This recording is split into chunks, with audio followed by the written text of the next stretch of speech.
Hello! This is like a part 2 to my hair tutorial video. Someone asked me to go into more detail about bangs. I'll put my original video, link here, I guess. Go watch that, and then watch this if you want to actually understand what I'm talking about here. Let's get into it. There are multiple different types of bangs. I'm gonna go over the two basic categories of them. This is at least how I organize them. So you have your part. I'll put the example here. The bangs can either go against the part and make this like T kind of shape, or they can go with the part, and it's just like a straight line down. I got a few examples of like the T kind of shape. So with all of these images, if you draw over it, you can kind of see the T shape that I'm talking about. I drew an example, and I had like a whole step-by-step script thing that I wrote out for the video, but my screen recording decided not to save, so I'm just gonna try to walk you through what I did. I did the T shape, and then from there, I wrapped it around in the way that the hair would move, and then I made the spiky things. When sketching, you can just kind of just do wherever, it doesn't really matter that much. I also wanted to talk about how, on this example, there's these hair pieces on the side.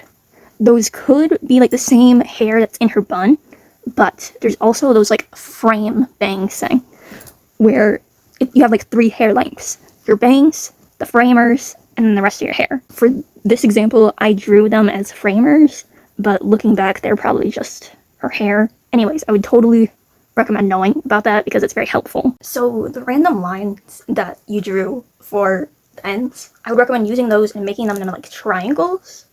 When it comes to coloring and shading them, just basically follow what I did in my last video. It's pretty much the same thing, but a little tiny head of hair in front of your head of hair, I guess. If you don't want to think of it in terms of triangles, you can just draw a bended square and then take pieces out of it. Whatever shape you choose, all that matters is that all of the sections come from the part. So for example, with my triangles, the base of the triangle is always part of the part. When it comes to bangs that just go straight down, it basically follows the same rules as a combination between regular hair and the previous bangs. It just wisps to the side, or whatever shape your bangs are.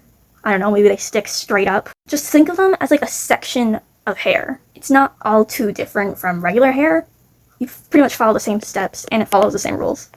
And then of course with coloring, all 3 follow the same steps from my last video. Sorry if this wasn't that helpful, but I hope this helped. Probably didn't, but yeah. If you have any more questions, I can answer them in the comments, or I can make another video. I'll definitely do more research on how to word my thoughts, because I don't know, it's just difficult for me. Thank you for watching. I hope I helped. Bye!